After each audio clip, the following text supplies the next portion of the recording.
Renal function ടെസ്റ്റിന്റെ അവസാനത്തെ ക്ലാസ്സിലേക്ക് നാം പ്രവേശിക്കുകയാണ്. കഴിഞ്ഞ 3 ക്ലാസ്സുകളിലായി urea estimation, creatinine estimation, uric acid estimation എന്നിവയാണ് നാം ഡിസ്കസ് ചെയ്തത്. ഇന്ന് മനസ്സിലാക്കുന്നത് ക്ലിയറൻസ് ടെസ്റ്റുകൾ, cystatin C determination, micro albumin determination എന്നിവയാണ്. ആദ്യമായി ക്ലിയറൻസ് എന്താണെന്ന് നമുക്ക് നോക്കാം. Clearance of a substance is defined as the number of ml of plasma cleared of that substance in 1 minute. ഒരു മിനിറ്റ് സമയം കൊണ്ട് കിഡ്നി എത്ര ml പ്ലാസ്മയിൽ നിന്നും ഒരു വസ്തുവിനെ പൂർണ്ണമായിട്ട് ഒഴിവാക്കുന്നു എന്നുള്ളതാണ്. 100 ml പ്ലാസ്മയിൽ നിന്നും വസ്തുവിനെ പൂർണ്ണമായിട്ട് ഒഴിവാക്കിയാൽ ക്ലിയറൻസ് 100, 10 ml പ്ലാസ്മയിൽ നിന്ന് ഒഴിവാക്കുന്നതെങ്കിൽ ക്ലിയറൻസ് 10. പ്രധാനമായിട്ട് നാം യൂറിയ ക്ലിയറൻസ്, ക്രിയാറ്റിൻ ക്ലിയറൻസ് എന്നീ ടെസ്റ്റുകളാണ് ചെയ്യുക. മറ്റു രീതിയിൽ പറഞ്ഞാൽ, it is the volume of plasma contain the amount of substance excreted in urine in 1 minute. പ്ലാസ്മയിൽ നിന്നും സെപ്പറേറ്റ് ചെയ്യുന്ന വസ്തുക്കളെ അല്ലെങ്കിൽ ഫിൽട്ടർ ചെയ്യുന്ന വസ്തുക്കളെ യൂറിനിൽ കൂടിയാണ് പുറത്തേക്ക് വിടുന്നത്. 1 മിനിറ്റ് സമയം കൊണ്ട് യൂറിനിലൂടെ എത്ര വസ്തു പുറത്തു പോകുന്നു എന്നുള്ളത് മനസ്സിലാക്കുക. ഒരു ഉദാഹരണമായിട്ട് പറയാം. ഇപ്പൊ ക്രിയാറ്റിൻ ആണെങ്കിൽ 100 മില്ലിഗ്രാം ക്രിയാറ്റിൻ പുറത്തേക്ക് പോകുന്നു എന്ന് അസ്യൂം ചെയ്ത്, എക്സാക്ട് വാല്യൂ അല്ല, നിങ്ങൾക്ക് മനസ്സിലാകാൻ വേണ്ടി പറയുന്ന ഒരു ഉദാഹരണം മാത്രമാണ്. 100 മില്ലിഗ്രാം ക്രിയാറ്റിനെ 1 മിനിറ്റ് സമയം കൊണ്ട് യൂറിനിലൂടെ പുറത്തേക്ക് പോകുന്നു. അപ്പൊ ഈ 100 മില്ലിഗ്രാം യൂറിനിൽ കൂടി പുറത്തേക്ക് പോകണമെന്നുണ്ടെങ്കിൽ എത്രമാത്രം പ്ലാസ്മയെ ഫിൽട്ടർ ചെയ്താണ് ഇത് ലഭിച്ചത് എന്ന് മനസ്സിലാക്കുക. ഇപ്പൊ പ്ലാസ്മയിലെ കോൺസെൻട്രേഷൻ ഒരു ml 1 മില്ലിഗ്രാം എന്ന് അസ്യൂം ചെയ്യുക. അത് നോർമൽ വാല്യൂ അല്ല, ഒരു എക്സ്പ്ലനേഷൻ സേക്കിന് വേണ്ടി പറയുന്നതാണ്. 1 മില്ലിഗ്രാം പ്ലാസ്മയില് 1 മില്ലിഗ്രാം ക്രിയാറ്റിൻ ഉണ്ടെന്ന് അസ്യൂം ചെയ്യുക. അങ്ങനെയാണെങ്കിൽ 100 മില്ലിഗ്രാം ക്രിയാറ്റിനിൻ യൂറിനിലൂടെ പുറത്തു പോകണമെന്നുണ്ടെങ്കിൽ എത്ര ml പ്ലാസ്മയിൽ നിന്നും ഫിൽട്ടർ ചെയ്ത് ഒഴിവാക്കിയാലാണ് 100 മില്ലിഗ്രാം കിട്ടുക? 1 ml പ്ലാസ്മ ഫിൽട്ടർ ചെയ്താൽ 1 മില്ലിഗ്രാം ആണ് കിട്ടുക. കാരണം പ്ലാസ്മയിലെ കോൺസെൻട്രേഷൻ 1 മില്ലിഗ്രാം ആണെന്ന് ഞാൻ പറഞ്ഞു. 2 ml പ്ലാസ്മ ക്ലിയർ ചെയ്താൽ 2 മില്ലിഗ്രാം കിട്ടും. അപ്പൊ 100 മില്ലിഗ്രാം കിട്ടണമെന്നുണ്ടെങ്കിൽ 100 ml പ്ലാസ്മയെ ക്ലിയർ ചെയ്യണം. അങ്ങനെ പറയുമ്പോൾ ക്രിയാറ്റിനിന്റെ ക്ലിയറൻസ് 100 ml എന്ന് നാം പറയും. അതായത് 1 മിനിറ്റിൽ എത്ര ml പ്ലാസ്മയിൽ നിന്നും വസ്തുവിനെ പൂർണ്ണമായി ഫിൽട്ടർ ചെയ്തു അല്ലെങ്കിൽ ഒഴിവാക്കി എന്നുള്ളതാണ് ആ വസ്തുവിന്റെ ക്ലിയറൻസ്. ഒരു ഫോർമുലയിൽ കൂടി നമുക്ക് അത് കണക്കൂട്ടിയെടുക്കാൻ പറ്റും. Clearance is equal to UV divide by P. ഇതില് U എന്ന് പറഞ്ഞാൽ concentration of substance in 1 ml of urine. V എന്ന് പറഞ്ഞാൽ volume of urine produced in 1 minute. അപ്പൊ യുവിനെ V കൊണ്ട് ഗുണിക്കുമ്പോൾ 1 മിനിറ്റിൽ എത്ര മാത്രം വസ്തു യൂറിനിൽ കൂടി എക്സ്ക്രീറ്റ് ചെയ്തു എന്നുള്ളത് നമുക്ക് മനസ്സിലാവും. കാരണം U എന്ന് പറയുന്നത് concentration of substance in 1 ml urine ആണ്. V എന്ന് പറയുന്നത് volume of urine produced in 1 minute ആണ്. അപ്പോ അതിൽ നമുക്ക് എന്ത് മനസ്സിലാക്കാൻ പറ്റും? UV എന്ന് പറഞ്ഞാല് 1 മിനിറ്റിൽ യൂറിനിൽ കൂടി എത്രമാത്രം സബ്സ്റ്റൻസിനെ പുറന്തള്ളി എന്നുള്ളതാണ് UV. അതിനെ P കൊണ്ട് ഡിവൈഡ് ചെയ്യുക. P എന്ന് പറഞ്ഞാൽ concentration of substance in 1 ml plasma. 1 ml പ്ലാസ്മയിൽ എത്രമാത്രം വസ്തു ഉണ്ട് എന്നുള്ളതാണ് P. അപ്പൊ UVനെ P കൊണ്ട് ഡിവൈഡ് ചെയ്യുമ്പോൾ നമുക്ക് കിട്ടും എത്ര ml പ്ലാസ്മയിൽ നിന്നാണ് 1 മിനിറ്റിൽ വസ്തുവിനെ പുറന്തള്ളിയത്. എത്ര ml പ്ലാസ്മയിൽ നിന്നാണ് 1 മിനിറ്റിൽ വസ്തുവിനെ പുറന്തള്ളി എന്നുള്ളതാണ് ക്ലിയറൻസ്.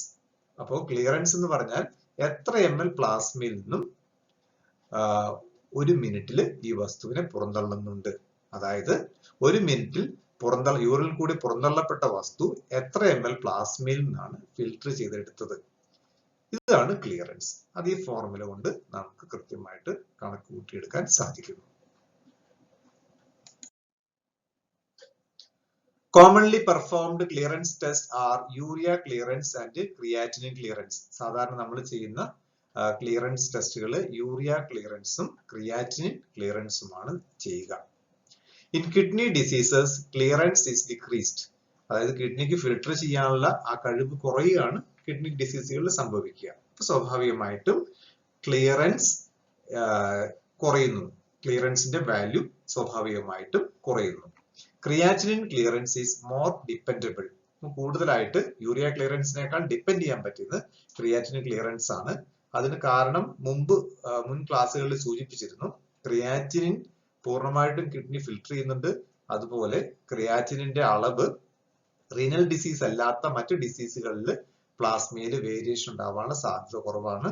യൂറിയയുടെ കോൺസെൻട്രേഷൻ മറ്റു പല രോഗങ്ങളിലും വേരിയബിൾ ആകുന്നത് കൊണ്ട് അതിന്റെ ക്ലിയറൻസ് അത്രമാത്രം നമുക്ക് ഡിപ്പെൻഡബിൾ അല്ല. ക്രിയാറ്റിൻ ക്ലിയറൻസ് മോറോർലെസ് ഡിപ്പെൻഡബിൾ ആണ്. അതിന് നോർമൽ വാല്യൂ 90 മുതൽ 120 വരെ ml ആണ്. അതായത് കിഡ്നി ഒരു മിനിറ്റില് 90 മുതൽ 120 വരെ ml പ്ലാസ്മയിൽ നിന്നും ക്രിയാറ്റിനെ പൂർണ്ണമായിട്ട് ഫിൽട്ടർ ചെയ്ത് ഒഴിവാക്കുന്നുണ്ട്.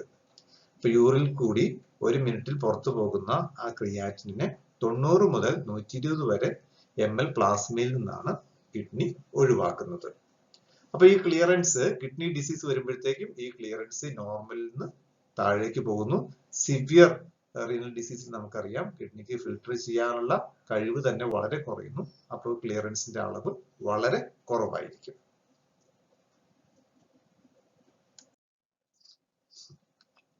സിസ്റ്റാറ്റിൻ C urea, creatinine, uric acid എന്നിവ പോലെ തന്നെ റീനൽ ഡിസീസിന്റെ ഡിറ്റർമിനേഷനും അതുപോലെ പ്രോഗ്നോസിസിനും ഡയഗ്നോസിനും ഒക്കെ സഹായിക്കുന്ന ഒരു പാരാമീറ്റർ ആണ് സിസ്റ്റാറ്റിൻ സി. എന്താണ് സിസ്റ്റാറ്റിൻ സി എന്ന് നമുക്ക് നോക്കാം. It is a protein produced by all nucleated cells in a constant rate.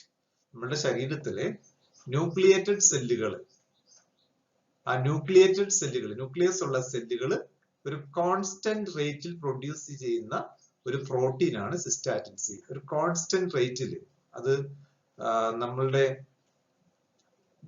ബോഡിയുടെ ബാക്കിയുള്ള പ്രവർത്തനങ്ങളെ ഒന്നും ബന്ധിപ്പിക്കാത്ത രീതിയിൽ, അതായത് മറ്റു രീതിയിലുള്ള എന്തെങ്കിലും പ്രശ്നങ്ങൾ ബോഡിക്ക് ഉണ്ട് എന്നുള്ളത് irrespective of such problems, body produce cystatin C in a constant rate by its nucleated cells. Nucleated സെല്ലുകളാണ് ഇവയെ സെക്രീറ്റ് ചെയ്യുന്നത്. In healthy subjects plasma cystatin is eliminated through glomerular filtration and completely metabolized by proximal tubules. പ്ലാസ്മയിലേക്ക് എത്തുന്ന ഈ സിസ്റ്റാറ്റിൻ സീനെ സാധാരണ രീതിയിൽ കിഡ്നിയുടെ നെഫ്രോണിലെ ഗ്ലോമർലസ് പൂർണ്ണമായിട്ട് കംപ്ലീറ്റ് ആയിട്ട് ഫിൽട്ടർ ചെയ്ത് ഒഴിവാക്കുന്നു. അങ്ങനെ ഫിൽട്ടർ ചെയ്ത് റിനൽ ട്യൂബ്യൂളിൽ കൂടി പോകുമ്പോഴേക്കും പ്രോക്സിമൽ ട്യൂബ്യൂളുകൾ, നെഫ്രോണിന്റെ സ്ട്രക്ചർ നമുക്കറിയാം, proximal tubule, distal tubule, loop of Henle, glomerulus എന്നിങ്ങനെയാണ് വരിക. ആ പ്രോക്സിമൽ ട്യൂബ്യൂളിൽ കൂടി കടന്നു പോകുമ്പോൾ ഈ സിസ്റ്റാറ്റിനെ പൂർണ്ണമായിട്ട് അവിടെ മെറ്റബോളൈസ് ചെയ്യുന്നു. അതായത് പ്ലാസ്മയിൽ നിന്നും പൂർണ്ണമായിട്ട് ഫിൽട്ടർ ചെയ്യുന്ന സിസ്റ്റാറ്റിൻ സി റീനൽ ട്യൂബ്യൂളിൽ കൂടി കടന്നു പോകുമ്പോൾ റീനൽ ട്യൂബ്യൂള് അതിനെ മെറ്റബോളൈസ് ചെയ്യുന്നു. അതായത് യൂറിനിൽ കൂടി സിസ്റ്റാറ്റിൻ സി പുറത്തേക്ക് വരുന്നില്ല. അതിനെ ഫിൽട്ടർ ചെയ്താലും യൂറിൽ കൂടി പുറത്തേക്ക് വരുന്നില്ല. അതിനു മുമ്പ് തന്നെ ട്യൂബുലാർ സെല്ലുകൾ അതിനെ മെറ്റബോളൈസ് ചെയ്യുന്നു. അപ്പൊ ഏതെങ്കിലും രീതിയിൽ സിസ്റ്റാറ്റിൻ സി യൂറിൽ കാണുകയാണെങ്കിൽ അതിന്റെ അർത്ഥം റീനൽ ട്യൂബ്യൂളിന് ഡാമേജ് സംഭവിച്ചു എന്നുള്ളതാണ്. ഇപ്പൊ നോർമലി സിസ്റ്റാറ്റിൻ സി പ്ലാസ്മയിൽ കാണുന്നു, യൂറിൽ കാണുന്നില്ല. അത് യൂറിൽ കാണപ്പെട്ടാൽ അതിന്റെ അർത്ഥം എന്ന് പറയുന്നത് റീനൽ ട്യൂബ്യൂളുകൾക്ക്, നെഫ്രോണിന്റെ ട്യൂബ്യൂളുകൾക്ക് ഡാമേജ് ഉണ്ട് എന്നാണ് മനസ്സിലാക്കേണ്ടത്. Plasma cystatin C is more sensitive in detecting smaller changes in glomerular filtration rate than serum creatinine. ഇപ്പൊ കിഡ്നി നോർമലായിട്ട് ഫിൽട്ടർ ചെയ്യുവാണെങ്കിൽ, കിഡ്നി നോർമലായിട്ട് ഫംഗ്ഷൻ ചെയ്യുവാണെങ്കിൽ സിസ്റ്റാറ്റിൻ സിയുടെ അളവ് 0.6 to 1 milligram per liter ആയിരിക്കും. 0.6 to 1 milligram per liter ആയിരിക്കും. കിഡ്നിയുടെ ഫിൽട്രേഷന്, ഈ ഗ്ലോമർലെസ് ആണ് ഫിൽട്ടർ ചെയ്യുന്നത് ഞാൻ പറഞ്ഞു. ഈ കിഡ്നിയുടെ ഗ്ലോമർലെസിന്റെ ഫിൽട്രേഷന് ഏതെങ്കിലും രീതിയിലുള്ള ഒരു പ്രോബ്ലം വന്നാൽ, റീനൽ ഡിസീസ് സംഭവിക്കുന്നതാണ്, പ്രോപ്പർ ആയിട്ട് ഫിൽട്ടർ ചെയ്യാൻ പറ്റാതെ വരും. അങ്ങനെ ഫിൽട്ടർ ചെയ്യാൻ പറ്റാതെ വന്നു കഴിഞ്ഞാൽ ഈ സിസ്റ്റാറ്റിന്റെ അളവ് പ്ലാസ്മയിൽ വർദ്ധിക്കുന്നു. ഇപ്പോൾ കിഡ്നിക്ക് ഫിൽട്ടർ ചെയ്യാൻ പറ്റാതെ വരുമ്പോൾ യൂറിയയുടെ അളവ് വർദ്ധിക്കുന്നുണ്ട്, ക്രിയാറ്റിന്റെ അളവ് വർദ്ധിക്കുന്നുണ്ട്, യൂറിക് ആസിഡ് ഒക്കെ വർദ്ധിക്കുന്നുണ്ട്. അതേപോലെ തന്നെ സിസ്റ്റാറ്റിന്റെ അളവും വർദ്ധിക്കുന്നു. പക്ഷെ സിസ്റ്റാറ്റിന്റെ അളവാണ് കൂടുതൽ ഡിപ്പെൻഡബിൾ ആയിട്ടുള്ളത്. കാരണം ഇതൊരു കോൺസ്റ്റന്റ് റേറ്റിൽ, പ്രത്യേകിച്ച് മറ്റ് പ്രോബ്ലംസ് ഒന്നും അഫക്ട് ചെയ്യാത്ത രീതിയിൽ കോൺസ്റ്റന്റ് റേറ്റിൽ ഉണ്ടായിക്കൊണ്ടിരിക്കുന്ന ഒരു വസ്തുവാണ്. യൂറിയയുടെ അളവിനെ, ക്രിയാറ്റിന്റെ അളവിനെയും അതുപോലെ യൂറിക് ആസിഡിന്റെ അളവിനെയൊക്കെ ബാധിക്കുന്ന പല ഘടകങ്ങളുണ്ട്. യൂറിയ, ക്രിയാറ്റിൻ, യൂറിക് ആസിഡ് നോക്കുകയാണെങ്കിൽ ഏറ്റവും ഡിപ്പെൻഡബിൾ ആയിട്ടുള്ളത് ക്രിയാറ്റിൻ ആണ്. ആ ക്രിയാറ്റിനേക്കാൾ ഡിപ്പെൻഡബിൾ ആണ് ഈ സിസ്റ്റാറ്റിൻ കോൺസെൻട്രേഷന്റെ എസ്റ്റിമേഷൻ. കാരണം മറ്റു കാരണങ്ങൾ കൊണ്ട് അൺഅഫക്റ്റഡ് ആണ്. കിഡ്നി ഡിസീസ് കൊണ്ട് മാത്രമാണ് ഈ സിസ്റ്റാറ്റിന്റെ അളവ് ബ്ലഡിൽ കൂടുക. നാം മനസ്സിലാക്കേണ്ടത് റീനൽ ഡിസീസിൽ മാത്രമാണ് സിസ്റ്റാറ്റിന്റെ അളവ് ബ്ലഡിൽ കൂടുക.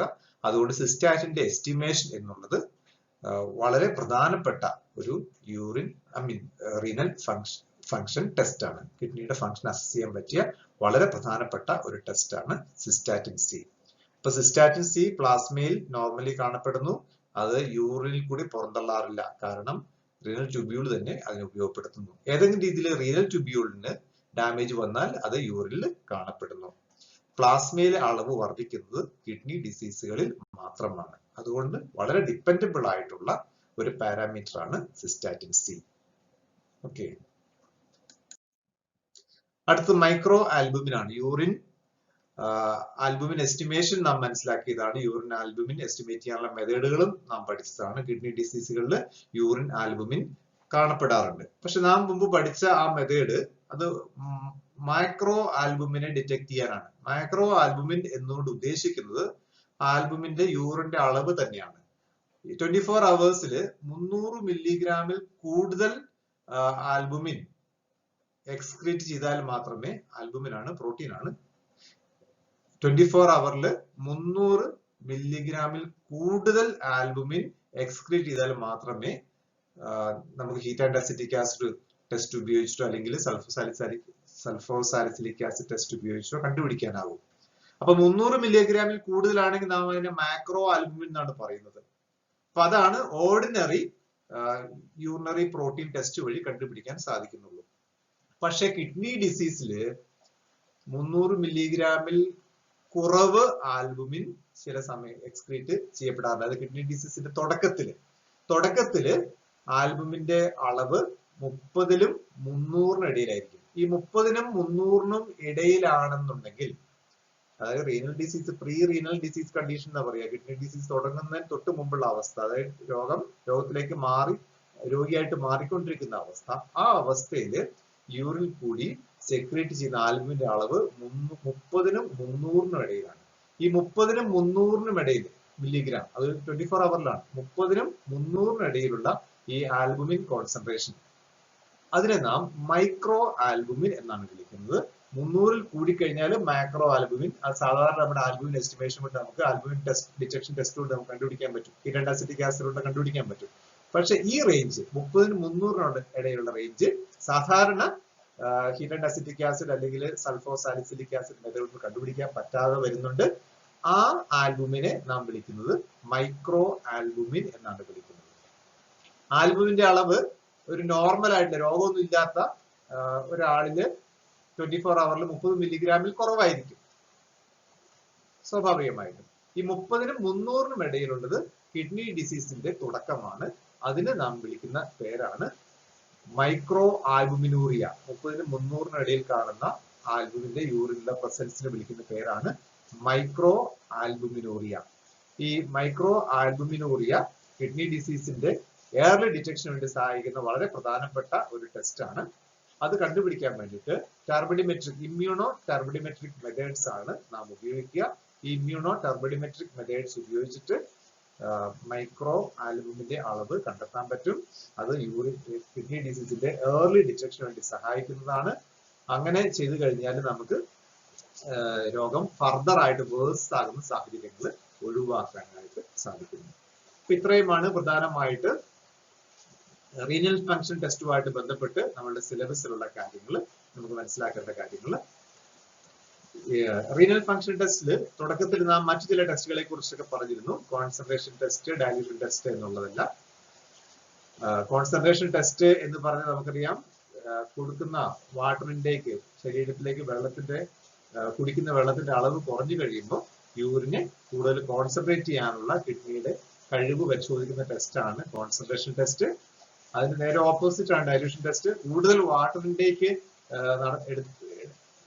ഇൻടേക്ക് ചെയ്ത് കഴിയുമ്പോഴേക്കും യൂറിൻ ഡയല്യൂട്ട് ചെയ്യാനുള്ള കിഡ്നിയുടെ കഴിവ് പരിശോധിക്കുന്ന ടെസ്റ്റാണ് ഡയല്യൂഷൻ ടെസ്റ്റ്.